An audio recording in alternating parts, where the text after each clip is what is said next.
Welcome back. Dive into a good book. Rona Brindley is the owner of the BookMark in Neptune Beach. Thanks for coming in. I was excited when I got the list this morning that you were going to be here. Number one, I need help with the reading material. Okay. And number two, I saw the list and I got excited about the first book. Okay, but before we start, apropos to the route debacle that, that I've been invited to participate in, when you're reading, you don't have to worry about any pronunciation. So I like it. You're good to go, whatever you want to do. Okay, so the first one is Tom Hanks, and it is the Tom Hanks you mean, Uncommon Type.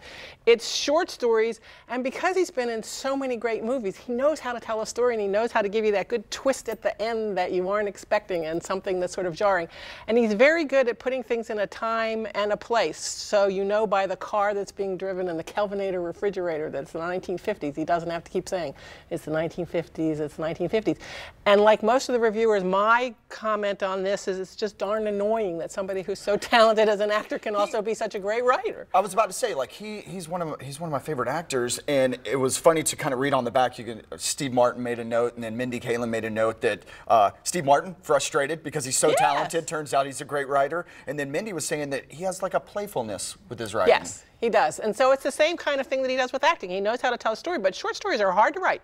You got 30 pages to get a character developed, a story, and get people in, and then just sort of leave them hanging. And he does it. It's just great. And this, you said this one hasn't even came out yet? No, this will come out in hardback. This is just the advanced copy. It'll come out next week. Perfect. All right. So right on the thing. Okay. Mark Halperin, another great writer that we know about, Paris in the Present Tense. And this is a 70-something-year-old man who's a cellist whose wife has died and whose grandson is very ill, and he doesn't have the money to help get him well. And so he gets offers to do things, and he breaks a lot of rules and is pushed to the edge of what's ethical in an effort to save his grandson, and finds love again. I mean, you have to find love in Paris, right? Wow, yeah, I think that's the reason.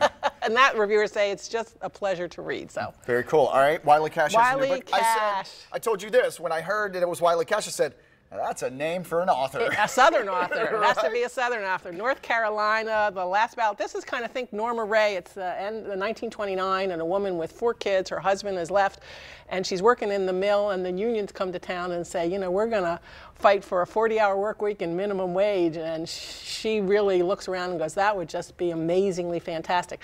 And it turns out she writes the song that becomes the battle cry for the union, and it's her daughter 70-something years later telling the story of what her mom went through to get those rights. So Wiley's my middle name too. So oh, perfect. So you need to read that one. All right, next book that's up. The Last Castle. This is nonfiction, and this is about someplace that's dear to a lot of people's hearts, the Biltmore Estate in Asheville. And so this is Vanderbilt building this 125,000 acre, 175,000 square foot mansion and the gardens that go with it, and his wife, and then how he loses his fortune, and she works so hard to keep it and save it for all of us to be able to go visit. And the gardens are spectacular. So you know, that's a good story of a place we know. That's one place that's on my list that I haven't been. So well, see, now you Wiley your middle name, this one, because you can get there. Tom Hanks, he's your favorite author in Paris. How can you resist? So you're reading, you know, I'm helping you with your reading list here. Along with these amazing books that they can pick up at the BookMark, you also host some great events. We do, and we have some good ones coming up. A couple of local authors, which is always exciting. Ruth Chambers, The House on the Forgotten Coast.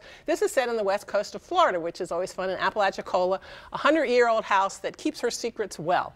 And so something happened 100 years ago where a young woman died mysteriously, and 100 years later a new family moves in, and they're confronted with trying to figure out what really happened and who the murderer is and solve all the mysteries and get the house to give up all its secrets. Very cool. D.A. Field, he's a local doctor, so, you know, he says, you know, doctor by day, author by night. We've got some talented folks here in Jacksonville and on the First Coast. We do, and they deserve a lot of credit. It's, you know, it's fun to read a book, but I can't imagine writing one. That's really a hard, that's beyond my skill set, as they say. But tell us a little bit about it, I'm sorry. No, that's fine. Blood Memory Society is the beginning of a series, so if you like this, that's very exciting.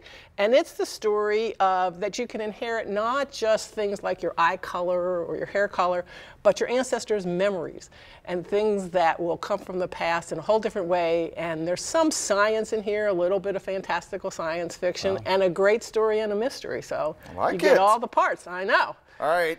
Next up, we get a little more national with our authors. This is a team of authors. This is for middle grade readers, so 8 to 12. This will be on a Saturday, sort of late afternoon.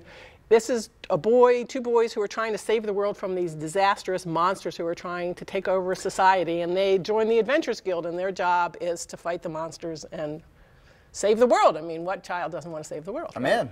You're in? I don't know about the monster part. I'll let them do it, and they can call me when they're done, okay? And last but not least. Best Day Ever. This is a thriller, and it is exactly what it is. The perfect husband, the perfect wife, the perfect family. He's given her the perfect weekend at their lake house for their anniversary.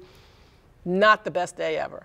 Something happens on the drive up. These tensions start to develop between them, and you don't know if the marriage is going to survive or if they're going to survive the drive up. So if that doesn't get you turning pages, I got nothing for you. Always the best, Rona. Thank you so much for coming on. And how about a book on the house?